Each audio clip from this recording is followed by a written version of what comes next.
giving pride and putting the Philippines back on the pedestal. That's why there's an added pressure as a candidate coming from a pageant-loving country. But it's a good pressure. I always look up to our former Miss Universe Philippines. They really did well in the competition. And now this is my time to show who I am, to offer what Rabia can show to the rest of the universe. So I'm very happy, and at the same time, I'm excited to make all my kababayans proud, and hopefully I do. It's like it's giving pride and putting the Philippines back on the pedestal. That's why there's an added pressure as a candidate coming from a pageant-loving country. But it's a good pressure. I always look up to our former Miss Universe Philippines. They really did well in the competition. And now this is my time to show who I am, to offer what Rabia can show to the rest of the universe. So I'm very happy, and at the same time, I'm excited to make all my kababayans proud, and hopefully I do. Why do you think it is that the Philippines love pageants? They have appreciation for beauty.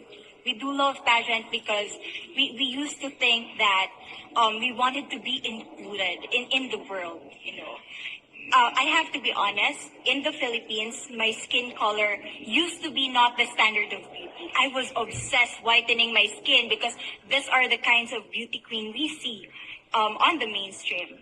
But things were different now. That's why I'm very proud to be a morena. In the Philippines, we call it morena. It's brown skin girl. And to be able to represent, my color, my identity as a true Filipina. Tell me about your journey to being crowned Miss Philippines. In a world that, in a country, I should say, that loves pageants. That must have been a very intense process. Tell me about, your journey to being Miss Philippines. Well, my journey was crazy. You know what? I started to be a dark horse. Nobody noticed me. Nobody knows I was in the competition up until the preliminary and the coronation night. And when I won, I received different comments. Of course, there were people who didn't expect me to do well, who think that I cheated. That's why I need to redeem myself in Miss Universe. I really need to do well in this competition. And the thing is, I love pressure. I love criticism. I get better every day with that. You tell me I cannot do that, I turn to you and I'm going to say that, no, I can do it for myself. So how does it feel then to be on the global stage? How do you feel to be here in this moment, right now? It's crazy, but I'm overwhelmed with the support, not just from the Filipino community, but also from Thailand, Latin countries who do appreciate me as a candidate, as a person. It motivates me that I am beautiful. I can offer so much in this world. And when somebody believes in you, it gives you that extra energy to really do well and perform well. Do you have a sense with the girls, all of the girls competing, you're competing, but is there a sense of camaraderie with all of the girls? Is there a real spirit to, sort of motivate each other to do better? You know what? I have a different idea about Miss Universe. I thought it's going to be very competitive, in a healthy way, well, of course. But now I can see every girl helping each other, from fixing those hairs, from trying to zip up those outfits. It speaks of the closeness and the kind of camaraderie that we want to have. The goal of Miss Universe is not just to crown one girl, but also to build a genuine and long-lasting friendships among us.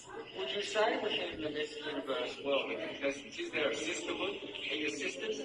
There is sisterhood. I can say I was able to talk to different representatives from different backgrounds, different cultures. And despite our differences, there's so much to be highlighted in what binds us together.